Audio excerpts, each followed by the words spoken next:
Computer. Okay, so just for the record, this is Sunday, June 28th. We're talking about pilgrimages at St. Luke's Episcopal Church in Anchorage. So we were talking about pilgrimages that people have been on. Have any of you been on one? I haven't. Any pilgrimages that you want to do in the future? Well, I was thinking of doing the one that Judy mentioned in Jerusalem, but then I decided against it because I didn't think I could do the walking because of my feet. And then, of course, the virus cropped up and stopped any kind of travel. So I never really got off the ground. How long is that one, Rob? I think that was 14 days. Oh, wow.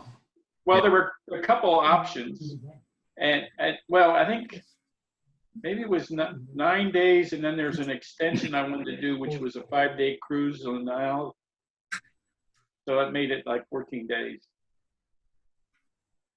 But there were various paths you could take. Right. And, most of these, what I found, have multiple paths that you can do.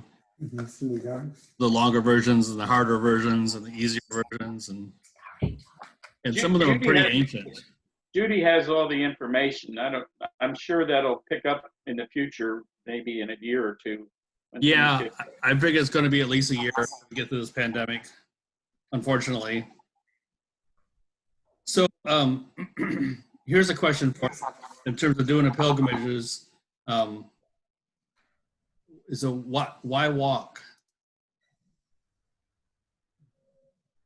Well, in the old days, they had to. True. Are you talking about in modern times? Yeah. Why now? Bus service is bad. What's that? The bus service is bad. Walking can be a form of meditation. Yeah. There's so many ideas that come in my mind when I used to run and now I walk, just out of the blue, and it's a wonderful feeling. So it is kind of a meditative thing. Yeah, I agree with you, Judy, completely. I think that is the reason. I think, before I came back to Christianity, I've followed Buddhism for a while. One of the things the Buddhists do is in their meditation, sometimes they do a walking meditation. I think in walking, there is a meditation that goes on, and you can contemplate on things and think about why are you doing this, and think about the stories behind the pilgrimage you're on. And I think it's an opportunity to connect with other people on the journey and bond with them and share stories. Well, the other thing is, one, you get to see the sights up close and personal, and two, you're walking, depending on the pilgrimage, you may be walking in the footsteps of Christ or a saint or whoever the pilgrimage is for. I think you're right. I think there's something, when you look at something that's been done for 1,000 years and other people have been there's something holy about that. That's what's amazing to me, going to Europe and seeing the old churches that have been for over 1,000 years. You just feel like there's this presence there from the centuries of people having been there and prayed and worshiped and seeking God.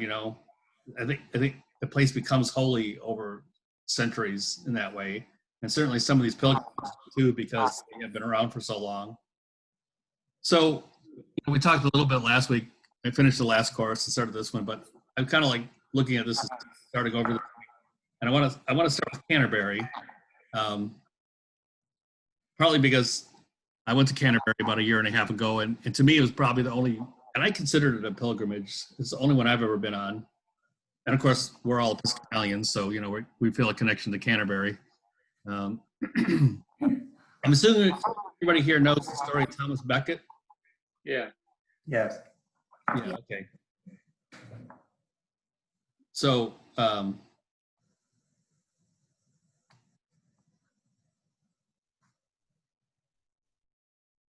just in the summary, just to go over the details. So he was born in the year 1118 in London and died in 1170.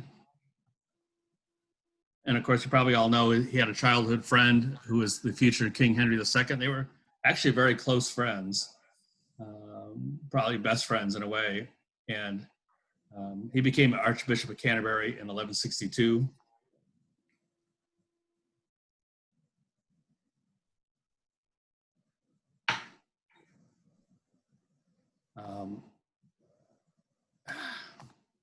This technology drives me crazy. There we go. So he was very loyal.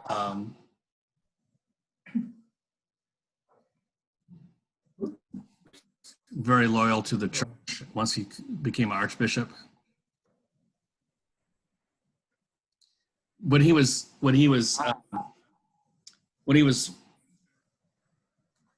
somehow I'm missing something. He became a chancellor to the king. When Henry became king, I think my notes are out of order here. But anyway, when Henry became, he made Thomas Becket his chancellor, and for several years, for about 6 years, he was the chancellor to the king. He did everything the king wanted. He believed in the king. He fiercely committed to the king and to the kingdom itself, to the throne itself, and to his friend King Henry. So on a personal level, he was committed. On a philosophical level, he was committed because he believed in the kingdom. And he was committed to everything that King Henry wanted. So King Henry saw him as a friend, but also as a very valuable employee who would do what he wanted to do. And he was very effective and worked hard. They did a lot of projects, and he was always very effective for the king. However, there was some power and money involved in the church. Hey, Dave. Yes. I think we all should go on mute because I think there's some feedback I'm getting. Oh, okay. So just put yourselves on mute. Yeah, some voice. Yeah, that feedback is now. If you want to say something, please go ahead and unmute yourself and say something. I like the participation from people. So at any rate, but then what happened is, so King Henry II wanted to get some of this money and power out of the church. And he thought, well, when the Archbishop of Canterbury died, he saw this as an opportunity to put his lifelong best friend and right hand of the king into that position with full confidence that Thomas Becket would do whatever he wanted, and he could start going out after some debtors and people who owed them money that the church was protecting, and put people in prison and try them for crimes that he was protecting and so forth.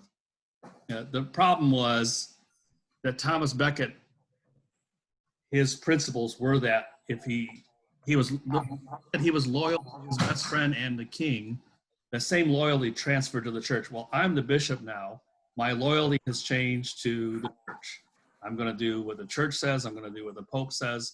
Because by this time, the church in England had fallen under the rule of the Pope. It took centuries for that to happen. But they were following the Pope. They were following Rome.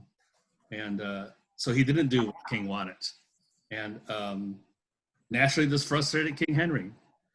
King Henry was surprised and frustrated. And once he became Archbishop in 1162, lifelong friendships started falling apart.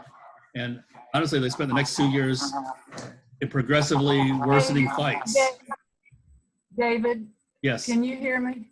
Yes. Okay, that feedback is it's not feedback, there's an underlying yak, yak, yak, and sometimes you can't understand you. Oh, really? A woman talking. Yeah. There's nobody in my house talking. I hear the feedback too, but it's If everybody goes on mute, that might, except for, and when you want to talk, in the upper right corner, there's a little blue thing that pops up, which you can mute and unmute yourself. So if you would do that, maybe that'll go away. And then just unmute yourself. Arches if at you the wanna bottom talk. left. okay. Everybody's muted now, and I don't hear the feedback. If you want to say something, please unmute yourself and say something. So we were talking about we were talking about Thomas Becket and his friendship and his relationship with the king, and pretty much being his right hand and doing whatever he wanted, which was great for King Henry until he became Archbishop, and his loyalty shifted to the church and to the Pope. So their friendship fell apart, and over the next 2 years, they had a lot of fights and disagreements. It became progressively worse. I guess, friends became frenemies. The king declared a constitution of Clarendon in 1164, and this constitution was an attempt to take away the power from the church and put it into the kingdom, put it under the throne, under King Henry himself. Initially, Thomas Becket agreed, partly because of his personal loyalty for pretty much all of his life to this man, Henry. But over the next few months, he realized that he could not abide by this Constitution of Clarendon, and he rescinded his agreement to it. So that infuriated even further the king. And then there was a council on the same year, so that was in January, the Constitution. And then later that year, 10 months later in October, there was a council. Things have gotten so bad during this year that during this council, other bishops of the church said to Thomas, look, you need to get out of here. I don't think you're going to survive this. He actually went into disguise and fled the country in the middle of the night and went to France. And he spent the next 6 years in France in exile. So that's how bad it had gotten. He was exiled from November of 1164 to December 1170. There were many, many attempts to reconcile between himself and the king on a personal level and on a political level. They all failed. Eventually, the Pope got involved. This was medieval Europe at that time. We had already gotten to the point in history where the Pope had a great deal of control over who was king and who became king. Europe was being run by the Pope, at least indirectly at that time. And the Pope sent out papal legates that tried to mediate between Thomas Becket and the king, because the Pope wanted Becket in position as Canterbury Archbishop. And the king had to, at least at some point, get along with what the Pope wanted. So there was this tension. He had to, for political reasons, for his support and trade with other countries, for justification of his own position in the throne. But all these attempts by the Pope also failed. Eventually, they came together at a meeting in France in Montmoral in 1169, again, just parted in anger. And then there was this event in 1170 where Henry had his oldest son crowned as co-king by Thomas Becket's rival, Archbishop of York. And the Pope didn't like that at all. The Pope was thoroughly pissed off at him. And as a result of this and everything else going on, the Pope ended up excommunicating everybody that was involved with this crowning of Henry's son. The Pope did not approve of that. And so all these people are excommunicated, which was also bad politically for King Henry II. And eventually King Henry II worked it out with the Pope and agreed to have Thomas Becket return. And at that point, and there was a meeting in France, they were all in France. That's when he uttered the famous line that you probably all know, who will rid me of this troublesome priest or meddlesome priest? It depends on, there's some question exactly what he said, but something of that nature. Who will rid me of this meddlesome priest, or who will rid me of this troublesome priest? He was so frustrated that Becket was coming back. And of course, everybody returns to England. There were some knights who overheard that utterance, and they also decided, they took it upon themselves, the four of them, to return to Canterbury and rid this king of his meddlesome priest. And on December 29th, 1170, they killed Thomas Becket in the Cathedral. Of course, this is why the pilgrimages to Canterbury started. They literally became pilgrimages just a few days later. People started flocking to the cathedral to see where he had been murdered. And he was made a saint in 1173. And this is a timeline to look at the things that happened. You know, born 1118, chancellor 1154, so he was 36. Became a bishop 8 years after he became a chancellor.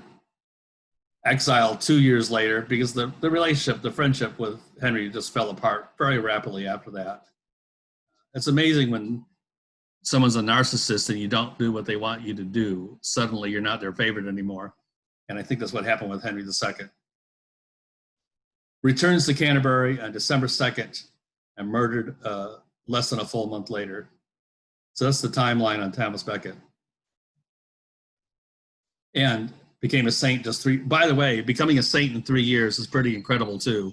The process of canonizing someone as a saint usually takes a lot longer than that. Even recognizing that they is someone that you want to canonize, that the church wants to canonize, takes years. So that's why Canterbury became a pilgrimage site. This is a painting, a medieval painting of the pilgrimage to Canterbury. And of course, pilgrimages can be done by foot most commonly, but you can also take horses. You can take bicycles. Of course, bicycles weren't invented yet when this painting was done, so apparently everybody was on horse that day. And so you probably all know too, I'm probably not telling you anything you don't know, but the Canterbury Tales was, of course, stories about pilgrims heading to Canterbury for the pilgrimage. So Chaucer wrote it in, Chaucer wrote these stories in Middle English. It's one of the oldest existing examples of English literature. These collection of 24 stories were written between 1387 and 1400. And Chaucer had a civil position as a justice of the peace and a clerk for the king. And his book, of course, there was no printing presses yet, so his book was copied by hand, widely distributed. We have, my dogs are playing. Hang on a second, let me get these dogs out of here.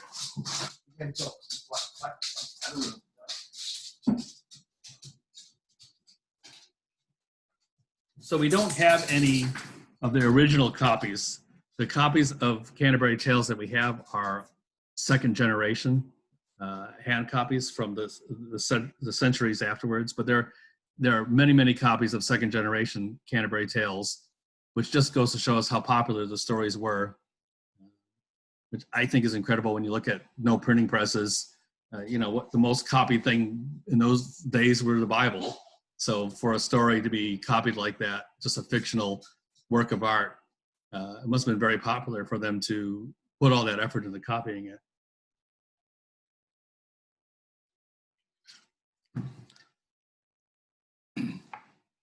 Now the pilgrimages, we were talking earlier before we started recording about the fact there are different paths. Most of these famous, well-known pilgrimages that have been around a long time have multiple paths.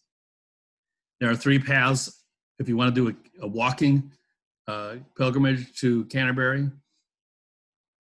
You start from Southwark and it's 90 miles, or you can start from Winchester Cathedral, it's 153 miles. And you kind of start from Southampton, and that's 250 miles. Now the Southampton one was kind of lost for a couple of centuries. Someone discovered an old map describing this walk that's 250 miles long in archives somewhere, and so they restored that walk.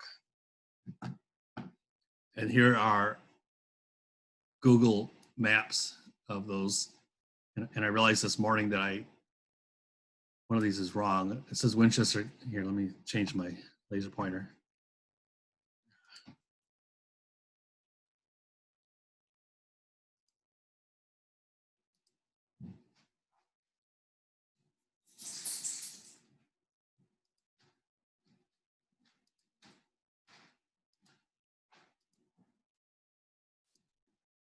So here's the Southwark to Canterbury one that Google says will take you 18 and a half hours.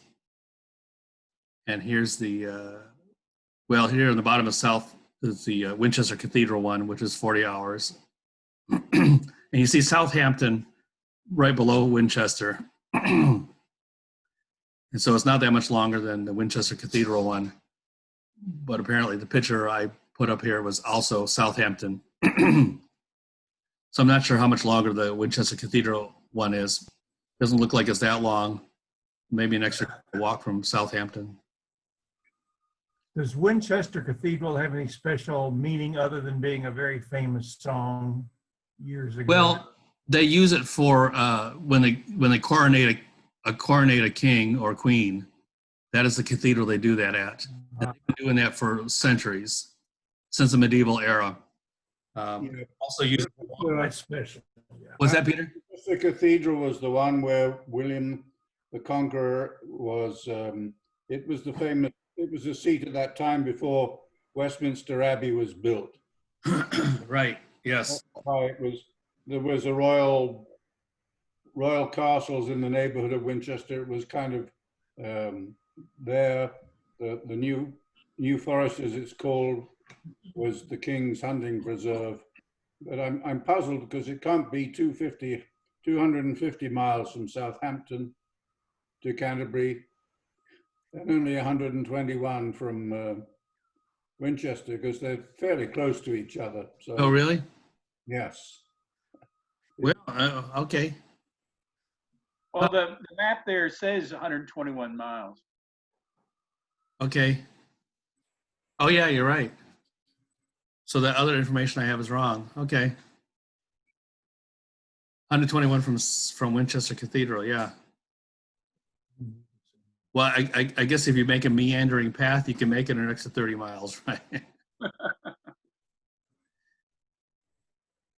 Interesting. Okay. Yeah, and I know they use Winchester Cathedral for royal weddings and so forth. So, like Peter was saying, it has a lot of historical significance. So when my wife and I went to Canterbury about a year and a half ago, maybe 2 years ago, we were walking on the periphery, and outside there were these windows with these various sculptures inside of them. And this one was the one of the center courses, the martyrdom of Saint Becket. Now I don't know what these other ones are. Saint Dunstan resisting the devil. I don't know that story. I don't know the martyrdom of Saint Alfegi. I actually never heard of those people, but this one is there with the little plaster replica of a decoration that was once on a likely destroyed location inside the cathedral.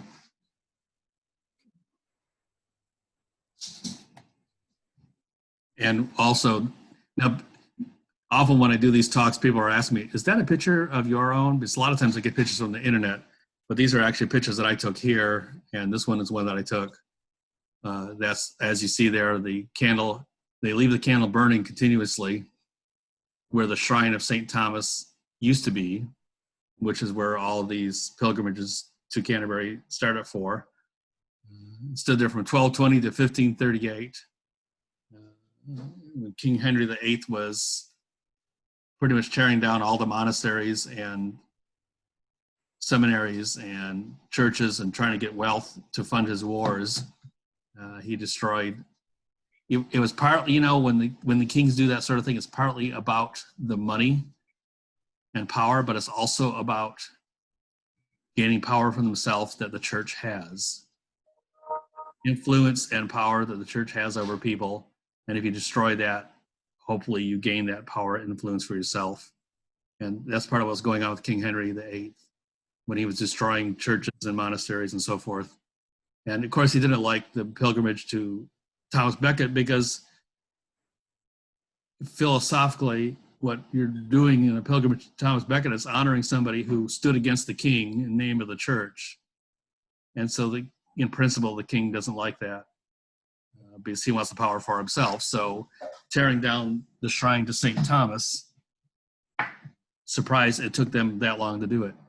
But King Henry did that in 1538, but they've left the candle burning there continuously ever since then. And as I was saying, that's a picture that I took. It's in the Canterbury Cathedral. So that's the story of Thomas Becket. But there are other, if you're going to do a pilgrimage to Canterbury, which I highly recommend, by the way. Canterbury is a great trip. That's not the only thing not the only reason. That would make a What's that? That would make a great movie. Maybe we could get Richard Burton involved and maybe. Hey, yeah, I'm in favor. There's a movie made out of. What's a good movie? Was it? Oh yeah, well, it might have been called Becket. I'm not sure, but it was. Wasn't it A Man for All Seasons? Yes, that's it. Thank you, Rob. Who was the other star besides Richard Burton? Who played Peter O'Toole, maybe? Yeah, Peter O'Toole. Interesting. Which one was that? O'Toole was Becket, I think, but I'm not sure. Yeah, I think O'Toole was Becket for sure. It's great, but you ought to find that. Yeah, we could watch it all together. Yeah, there you go. Well, not now. With masks on. Yeah. Well, they made it. We were talking about the Camino de Santiago, or the Way of St. James, in France and Spain, mostly Spain. There was a movie made about that too with Martin Sheen. Great movie, and we'll talk about that later. So in terms of Canterbury, Thomas Becket is probably the reason that became a pilgrimage, but there's other really interesting stories about Canterbury that have significance in the history of the church in England. And so I want to talk about some of the other stories, and including starting with monk Gregory of Rome. And I just realized it's 10 o'clock already. So this time flew by quickly, at least for me this morning. So rather than start this story now, we'll start this story next week. Good stuff, David. Thank you. Yeah. Thank you, David. Yeah. Oh, yeah. Yeah. I enjoy doing this. And these are some interesting stories about Canterbury to share next week. I think you'll enjoy these. Everybody have a good 4th. Oh. Thank you very much. Yeah. Thank you, David. Yeah. See you next.